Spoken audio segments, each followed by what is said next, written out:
I never properly introduced myself. Finn McMissile, British intelligence. Toll Mater, average intelligence. According to critics and some fans, Cars 2 is Pixar's worst movie ever. Cars 2 is the only Pixar movie ever that got certified rotten on Rotten Tomatoes. The rest are usually certified fresh or better. I personally think The Last Dinosaur is the worst Pixar movie, but I still found Cars 2 kinda mid, especially by Pixar standards. Not bad, but not good. Yeah. Pixar only produces bangers, so when they put out something like Cars 2, you begin to wonder, why? Why make this thing? Money seems like the obvious answer, but recently, that wondering took a different turn. What if we're all wrong?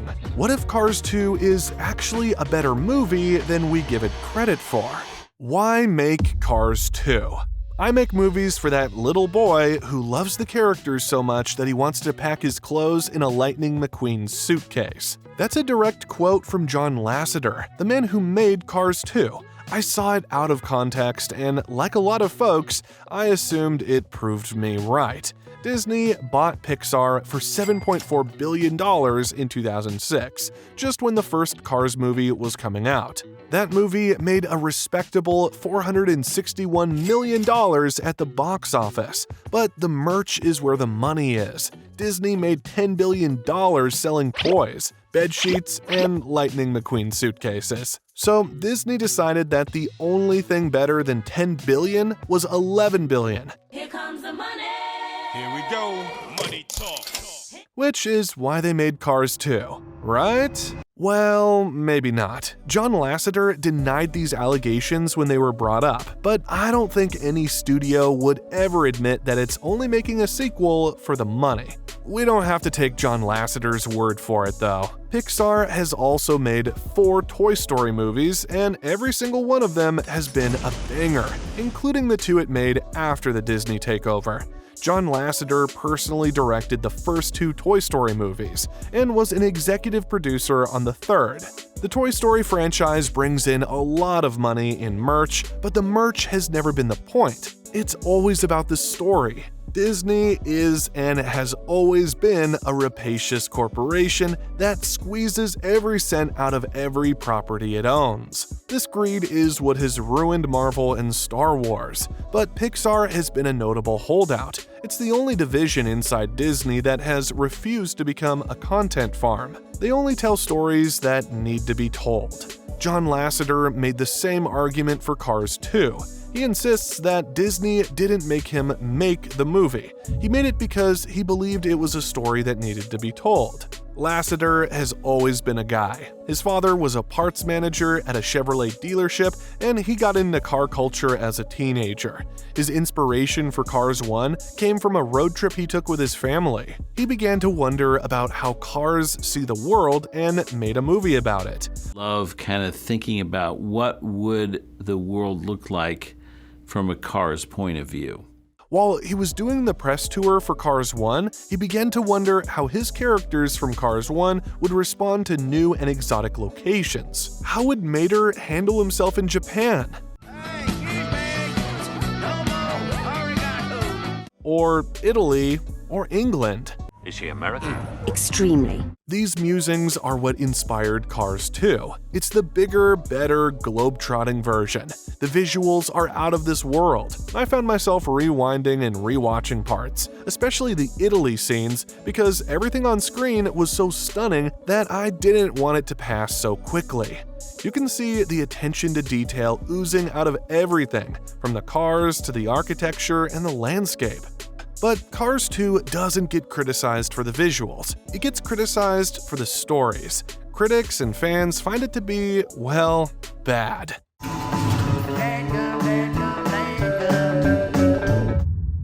That is the only point that I think the critics are right about. Cars 2 simply tried to do too much. Cars 1 and Cars 3 are just straight-up racing movies with a buddy comedy subplot. But Cars 2 tried to be everything, everywhere, all at once. It was a spy movie with buddy comedy, car racing, environmentalism, self-acceptance, greed, revenge, and rebellion against society as competing subplots.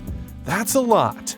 Cars 2 did an okay job bringing these themes together in one package, but it could have been a better movie if it had been more focused on 2 or 3 plots instead of 300.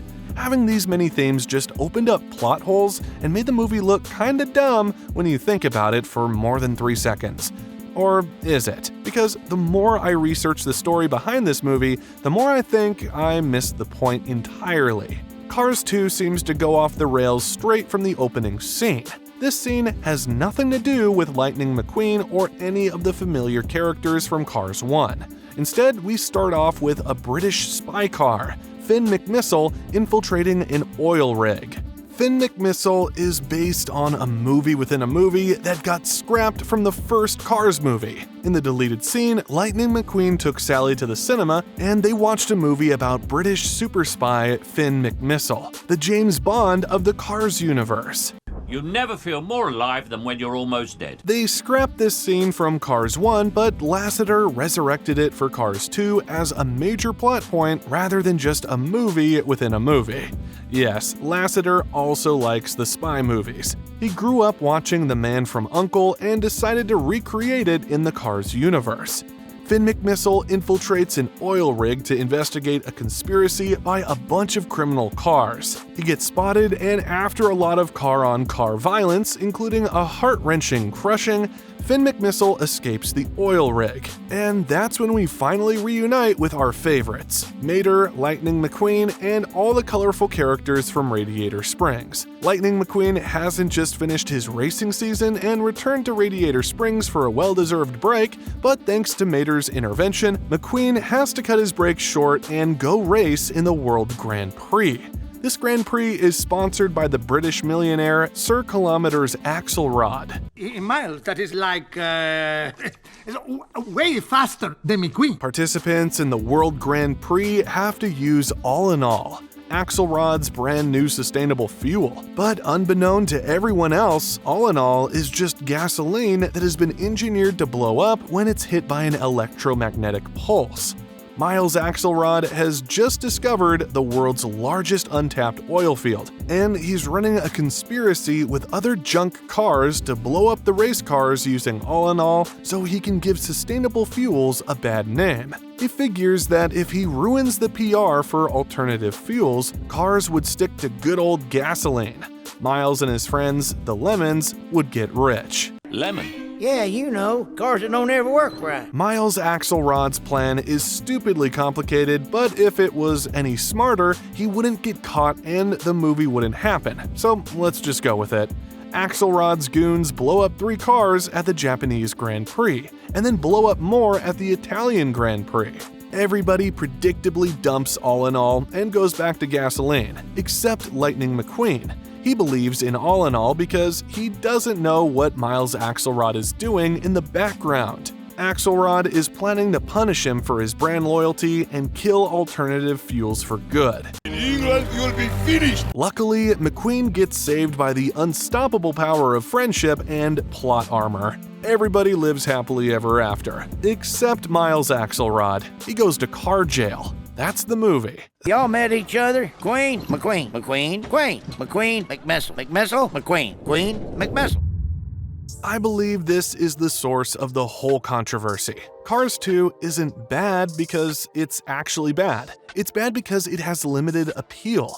Pixar's movies tend to have pretty universal appeal. Think of heartfelt stories like Toy Story, Inside Out, or Ratatouille.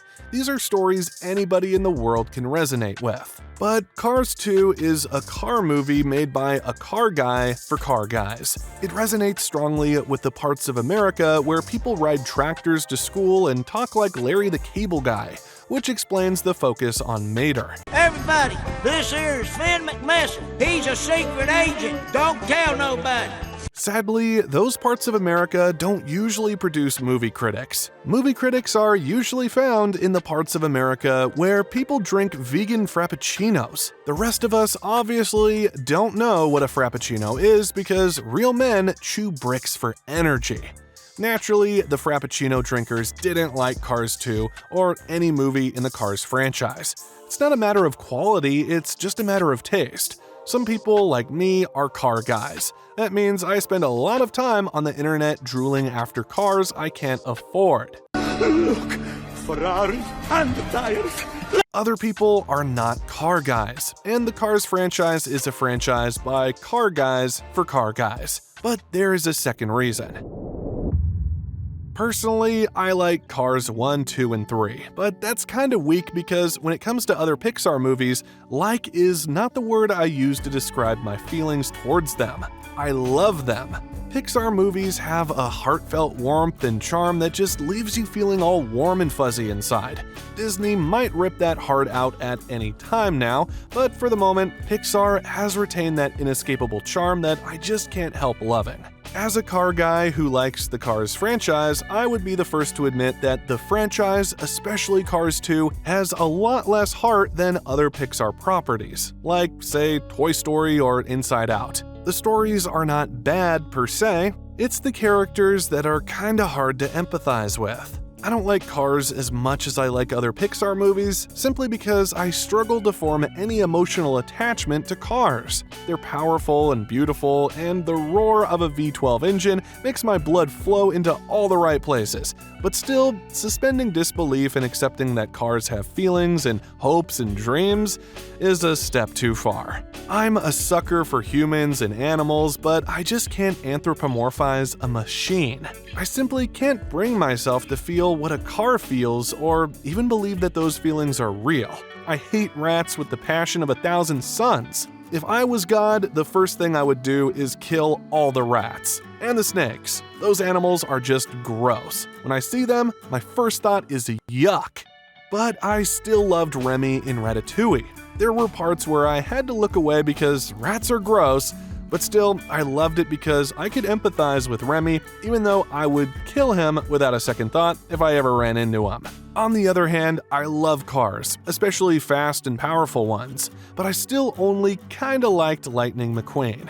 When we see humans or animals try something and fail, we're usually like, you poor thing. But when we see a car try and fail, you're like, whatever.